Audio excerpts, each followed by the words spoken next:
iMath 밸류에이션 웹캐스트에 오신 걸 환영합니다. iMath 밸류에이션은 한국채택국제회계기준에서 요구한 공정가치평가 측정 도구로서 확정급여 채무, 자산 손상, 주식기준 보상, 대손 충당금의 4가지 모듈로 이루어져 있습니다. 오늘은 iMath 밸류에이션의 전반적인 내용을 말씀드리도록 하겠습니다. 먼저 iMath 밸류에이션 확정급여 채무 모듈입니다. 본 모듈은 K-IFRS 기준서 1019호를 반영하였습니다. 해당 기준서에서는 확정급여 채무 계산 시에 인구통계적 변수와 재무적 변수 등 보험수리적 가정을 반영하고 1년 미만 근속자도 확정급여 채무를 계산하라고 명시하고 있습니다. 본 모듈에서는 엑셀 시트에 임직원의 기본 정보를 입력하는 방식으로 이루어져 있습니다. 먼저 미리 준비한 엑셀 시트를 열어보도록 하겠습니다. 첨부된 템플릿 엑셀 파일을 열면 이와 같은 화면이 보입니다. 그러면 실무자가 기초 시점과 기말 시점에 해당하는 각각의 데이터를 입력을 해주시면 됩니다. 또한 근로자의 성명, 생년월일, 입사일, 그리고 중도 퇴사자가 있을 경우는 중도 퇴사자 또는 중간 정산자가 있으면 중간 정산자에 기입을 하시고 중간 정산 실제 지급액을 기입하시면 됩니다. 그리고 마지막으로 정년 연령, 기초 시점의 연봉, 기말 시점의 연봉을 기입하시면 확정급여 채무를 계산하는 데 필요한 모든 준비가 끝났습니다. 그럼 이제 iMath 밸류에이션을 구동하도록 하겠습니다. 첫 번째 아이콘인 확정급여 채무를 클릭하도록 하겠습니다. 보시면 화면은 총 3가지로 이루어져 있습니다. 첫째, 데이터셋 선택, 둘째, 입력값. 이 해당 입력값은 좀 전에 입력한 엑셀 시트에서 정보를 불러들이는 화면입니다. 그리고 마지막으로 결과값. 확정급여 채무를 계산하기 위해서는 데이터셋 선택에 플러스 버튼을 누르시기 바랍니다. 저는 임의적으로 테스트라고 입력을 하도록 하겠습니다. 그리고 하단에 있는 자료 파일을 선택하여 좀 전에 입력한 템플릿 시트를 불러들이면 됩니다. 그리고 계산 버튼을 클릭하도록 하겠습니다. 계산을 하게 되면 하단에 기초시점의 퇴직급여 채무, 단기근무원가, 이자 비용, 그리고 기말 퇴직급여 채무, 보험수리적 손실, 이익, 퇴직급여 값이 나와 있습니다. 개별 인원에 대해 해당 값이 어떻게 나오는지는 오른쪽 버튼을 클릭하면 개인 데이터를 확인할 수 있습니다.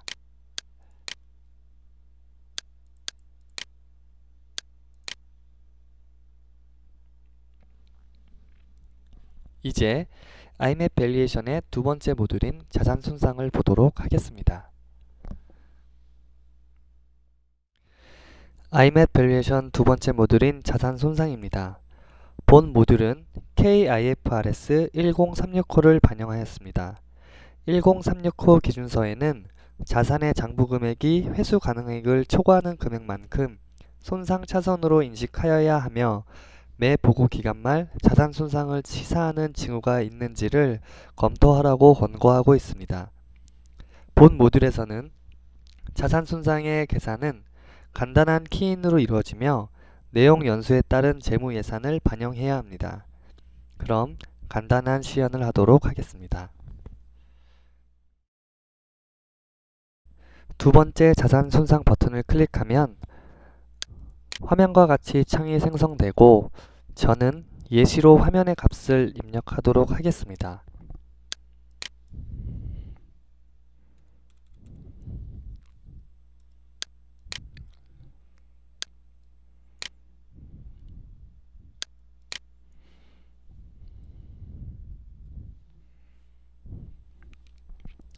그리고 다음을 클릭하면 재무 예산에 입각하여 매출액과 매출원가 등 금액들을 넣으시면 됩니다.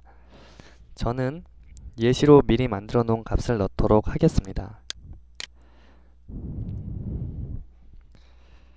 이렇게 값들을 넣고 계산을 하게 되면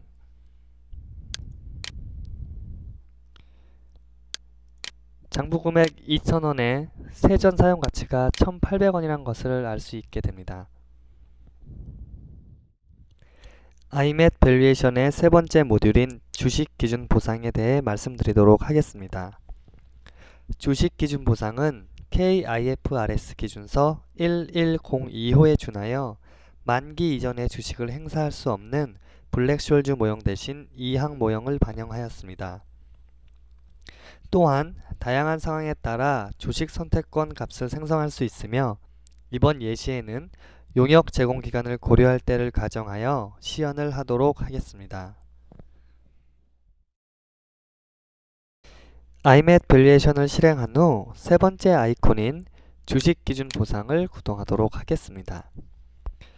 부여일 현재 주가를 100, 만기를 10년, 단계는 10단계, 변동성은 50%, 무이자 위험률은 5%, 배당금은 3%, 행사 가격은 100이라고 하겠습니다. 행사 가격인 엑서사이즈 프라이스를 선택하면 우측에 있는 라디오 버튼 중 엑서사이즈 프라이스의 약자인 EP로 변경을 합니다. 그리고 생성 버튼을 클릭하겠습니다. 그러면 오른쪽 결과 시트에 기초자산 레티스가 생성되고 중간 부분에 있는 넘버 오브 스텝스의 10, 베스팅의 4를 입력한 후 베스팅 전 레티스 생성을 클릭합니다. 그리고 최종 레티스 생성 위에 있는 넘버 오브 스텝스에 4를 클릭하고 최종 레티스 생성을 클릭합니다. 그러면 최종 100원에 대한 주식 선택권의 가치는 48.98원이라는 것을 알 수 있습니다. IMAT 밸류에이션의 마지막 기능인 대손 충당금을 설명하도록 하겠습니다. 본 모듈에서는 KIFRS 기준서 10395호를 반영하고 있으며 본 기준서에서는 대손 사유가 발생한 객관적인 근거가 있는 경우 대손 충당금을 설정하라고 권고하고 있습니다. 대손 충당금을 설정하기 위해서는 회사의 회계 시스템에서 24개월치의 거래처 원장을 내려받으셔야 합니다. 먼저 거래처 원장 샘플 파일을 보도록 하겠습니다.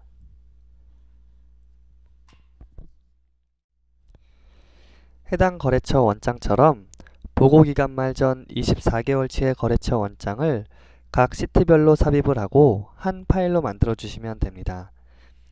파일을 보시면 2010년 1월부터 2009년 12월, 2009년 11월, 2009년 10월 이렇게 24개월치의 거래처 원장을 엑셀 파일 한 파일로 만들어 주시면 됩니다. 그럼 IMAT 밸류에이션을 바탕으로 대손 충당금을 계산하도록 하겠습니다. IMAT 밸류에이션의 대손 충당금을 클릭합니다. 자료 파일 우측부를 클릭하여 미리 만들어 놓은 대손 충당금 파일을 불러옵니다. 우측에 있는 보고 기간을 2010년 1월이라고 가정하고 대손 충당금 계산을 클릭합니다. 그러면 결과 화면에 거래처들의 24개월치의 거래 내역을 바탕으로 연령 분석을 실시합니다. 하단의 요약 보기를 클릭하면 3개월 단위의 대손 충당금 설정 금액 그리고 1개월 단위의 대손 충당금 설정 금액이 나와 있습니다.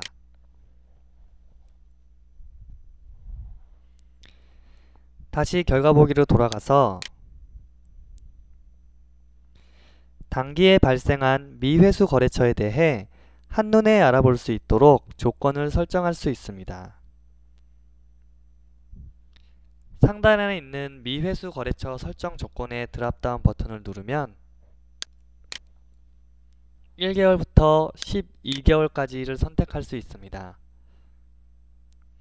저는 3개월 이상으로 선택을 하고 배선 충당금 계산을 다시 클릭을 해보도록 하겠습니다.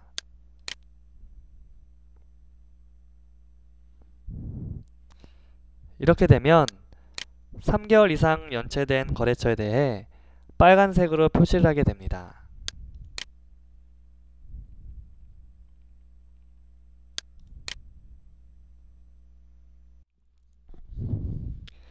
이상으로 iMat 밸류에이션에 대한 간단한 메뉴 설명과 사용법을 마치도록 하겠습니다.